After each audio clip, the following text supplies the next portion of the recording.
Hello, everyone. This is Al-Fadi, and I'd like to welcome you to this brand new episode of our series on Islam and atheism. Sitting with me here in studio is our dear brother, Dr. David Wood.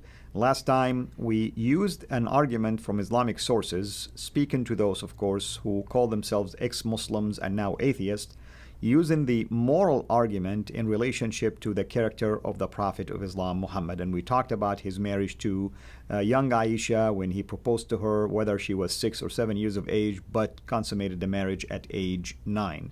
Today, I think, David, we are going to talk about yet another moral argument using Muhammad's character in relationship to something totally different this time. Welcome, of course, and I'd like to turn this over to you now. Yep, totally different, but connected in a horrible, horrible way. We're going to be talking about Muhammad allowing his followers to beat their wives into submission. And the reason I say it was connected is because last time we talked about Aisha, and we know from Sahih Muslim that Muhammad once hit Aisha in her chest because she she was following him. Exactly. Yeah, she was sneaking around, seeing what he was doing at night when he was outside, and he caught her and gave her a good shot to the chest. Keep in mind, though, he's the perfect example for all mankind. But this brings up the issue of wife beating in Islam, and certainly something that bothers a lot of people. So just so everyone can know what we're talking about, let's go ahead and go to the Quran. This is Surah 4, verse 34. We read, "Men are in charge of women. Why? Because Allah has made the one of them to excel the other, and because they spend of their property for the support of women. So good women are obedient, guarding in secret that which Allah has guarded. As for those from whom you fear rebellion, admonish them and banish them to beds apart and scourge them." That means beat them. "Then, if they obey you, seek not a way against them. Lo, Allah is ever high exalted, great." Allah is high exalted, great, for this wonderful revelation about beating your wife into submission. And actually, David, this passage always disturbs me because the reasons why the wife could be beaten is not even given as a solid reason or evidence. It's just feeling, based on feeling. This is what we mean by subjective, right? There's nothing objective that she did, nothing that could be verified, nothing that's true independently of a man's feelings. It's if you fear rebellion or desertion or something like that, if you fear that she's going to rebel against you. So notice if you wanted to say, if someone wanted to call you out and say, "Hey, why'd you beat your wife? Why did you beat your wife? What did she do?" It's like, what are you talking about? She didn't have to do anything. I just had to fear that she was going to do something. That's why Muhammad said, a man will not be asked as to why he beat his wife. You have no right to ask the man because obviously he feared something. And I personally know some people, without, of course, mentioning names or locations, who are Muslims, who end up beating their wives because the wife came in home 10 minutes late. As if the 10 minutes meant, oh, you're cheating on me, or you're doing something. And the Quran gives him, of course, the ammunition to do so. Yeah. And of course, there are Muslims who try to reinterpret this and say that it really means tapping someone lightly with a toothbrush or something like that. And that's what it means by beating them. That's if you're using Yusuf Ali's translation, of course. Yeah, and it only works if you do. You have to take a lot of steps. One, you have to ignore the historical background. You have to ignore the sort of disturbing logic of the passage, and you have to ignore other things the Muslim sources say about wife beating. So as far as the passage itself is concerned, notice it gives sort of a three-stage process here. If you fear that your wife is going to rebel against you, you admonish her, or you warn her. That's sort of step one. I've done that. And then step two, you banish her to a separate bed. So okay, you didn't listen to my warning. Now I'm showing how upset I am by banishing you to a separate bed. You don't get to sleep beside me. That's how upset I am right now. I am furious at you for me fearing that you're going to rebel against me. Get out of here. So you put her in a separate bed. Then if that doesn't work, you have the final stage, which is what? Tapping her with a toothbrush? It wouldn't make any sense. That's no more severe than the warning at the beginning. So it only makes sense if it is an actual beating. So that's one problem. Second problem is we know the historical background from the Muslim commentaries. We know the historical background. The historical background is that a man slapped his wife in the face. Correct. So hard that it left his handprint there, and then she went and got her father, and her father went to Muhammad, saying, "Look what my husband." And it was green. You can see. No, that's a different one. The green one. There's another one. Yeah. So that's right. you've got the green skin one. Yeah, that's that would probably be the third problem. Would be one of those passages about reading about wife beating in the Muslim sources. But this woman, she had the handprint on her face where she comes to Muhammad with her father, and they say, "Look what my husband did to me. What are you going to do about this?" And Muhammad says, "Yes, this deserves retaliation." And so they send them out. Now, I don't know if it was the woman who's supposed to be able to retaliate and she gets to slap her husband, or if her father gets to slap the husband to make sure that, it's of equal strength to how the woman was slapped or something like that. But he sends them away for retaliation. And as they're leaving, Muhammad says, "Stop. I just got a revelation from Allah." It's amazing. Yeah. I got a revelation from Allah. And he says there's to be no retaliation, because if a man fears rebellion, from his wife, he can beat her. And he says, and he had the nerve to say, "I wanted one thing, but Allah wanted something else." Now notice, I wanted you to stop beating your wife and for you to be punished for beating your wife, but Allah says, no. That man gets to beat his wife.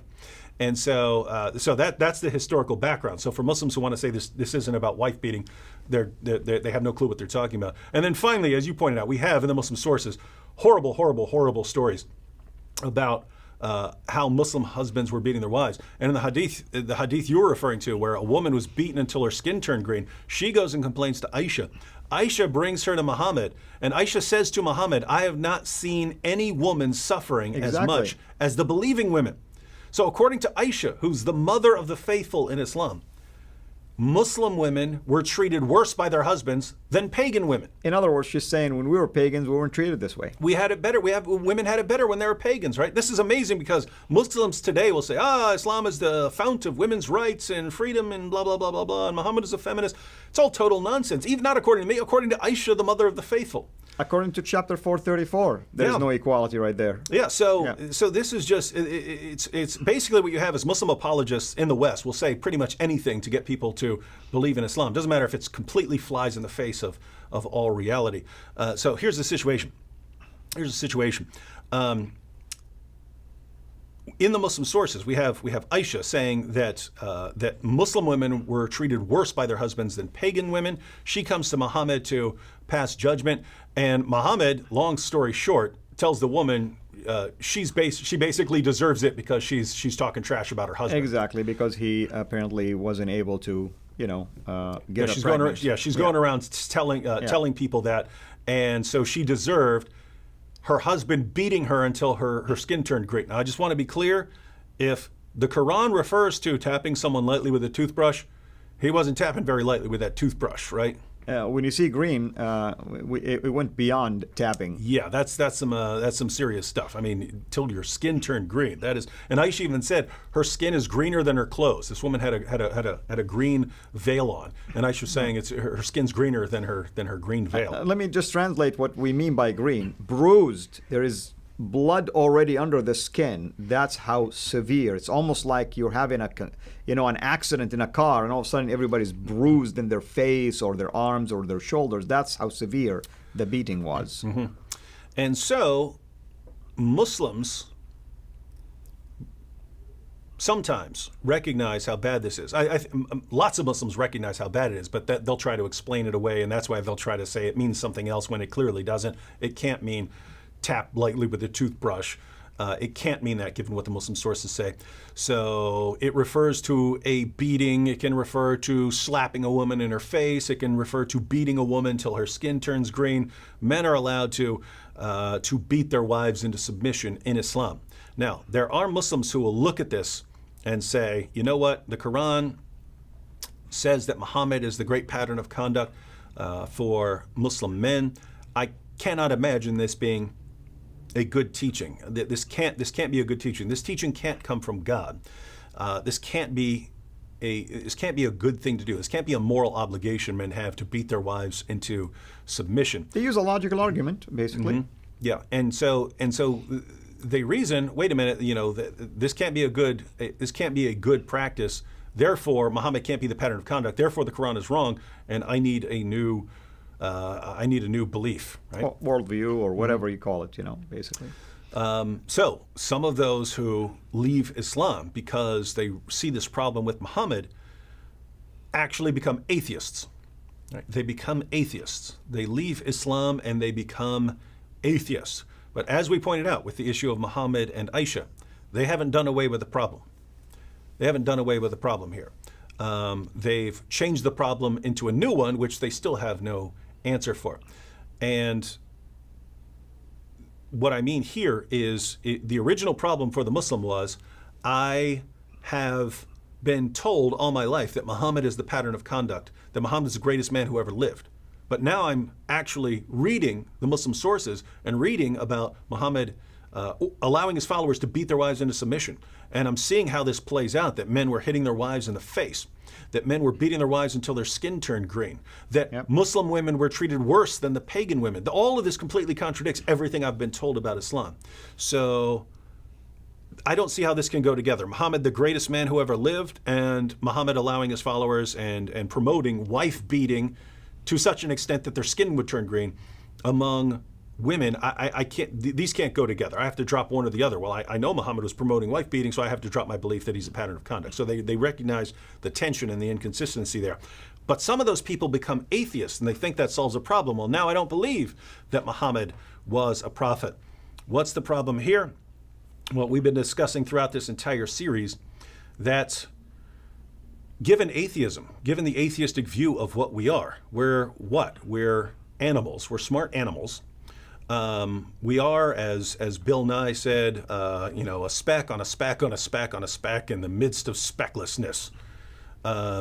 We are, according to Richard Dawkins, machines for propagating DNA. Right. You are your entire body is one big machine for propagating a molecule. Right. Where do you get in any of that the idea that other people have these intrinsic rights because they're intrinsically important and worthy of our respect, and that you shouldn't cross certain lines with other people? I mean, if you just think, because lots of atheists will look at that and they go, "What? You just know this," and they don't understand the point, right? Animals rip each other apart all the time. They don't care. A lion will run up and grab a baby gazelle. It doesn't care that it's a baby. It will run up and grab the baby gazelle and just rip it apart and eat it like a snack, because it's the baby gazelle's not as fast as the adult gazelle. So it'll just run up and grab a baby as a snack, right? Animals do some horrible, horrible things to each other. Nature doesn't seem to care. It doesn't seem to care if you're doing these horrible things. Where do you get the idea that you can't, that one machine for propagating DNA is not allowed to smack another machine for propagating DNA? We don't say that with any other animals. Why are we saying that about ourselves? And you have all throughout history people being very violent towards each other. What's a smack to the face, or even bruised skin? We agree that it's immoral, that a man should not do that to his wife, and the atheist agrees with it too. But the question is, from an atheistic perspective, where's that coming from? Where's that belief coming from? And the idea is, it can't be anything, wife beating cannot be anything objectively wrong from an atheistic perspective. Objective here meaning independent of human feelings or beliefs, that this would still be wrong. The idea here is, yes, we know an atheist can believe that it's wrong, and most atheists, especially in the West, would believe it's wrong to hit your wife or to beat her until her skin turns green or to slap her in the face. So the majority of atheists would say, yes, that is clearly wrong behavior. The question is, we all agree on that. The question is, how is that wrong according to your worldview? And what can you possibly say? Where did you get your values as an atheist? You can say, hey, I'm just kind of wired to be nice to my wife. You being wired in a certain way doesn't make something right or wrong. Or you can say, my society taught me that beating women is wrong. Well, guess what? If you've been raised in a Muslim society, you might think it's perfectly normal. So you have no basis for saying something is really wrong. All you can say is, I don't like it. It doesn't go along with my feelings. But if all you're saying is, I don't like that behavior, if all you're saying is, I don't like that, it hurts my feelings somehow, that's not the same thing as Muhammad can't be a prophet because he's doing things that are objectively wrong. And so it's just very strange to me that atheists are saying, hey, when I was a Muslim, this came to bother me so much. It was so clearly wrong and immoral that I left Islam because of it. And now they go and adopt an ideology which says that nothing is really right or wrong. That it's all kind of an illusion to us. And so they're not fixing the problem, they're just gaining new problems. Absolutely, and I would agree, of course. And I know we're going to revisit this probably over and over again. We have more examples from the moral character of Muhammad according to Islamic teachings. And hopefully everybody's been enjoying this series about Islam and atheism. And we pray, of course, that you are using this in your own ministry among atheists in general, but also specifically those who are ex-Muslims calling themselves atheists. There's a lot of group of them. There is like an estimated about 250 supposedly Facebook pages alone that deals with Arab, atheists and ex-Muslims who are atheists. Thank you for joining us. Thank you, brother, for being here with us. Until we meet again next time, have a blessed day. Thank you so much for taking the time to watch this video. We can't make these quality videos without the help of partners like you. So please consider becoming a Patreon supporter today at patreon.com/Sira International. I want to make sure you always get notified when we release a new video. So please click the bell to be notified. And of course, make sure to subscribe to this channel. If this video was helpful to you, please click the thumbs up. Thank you.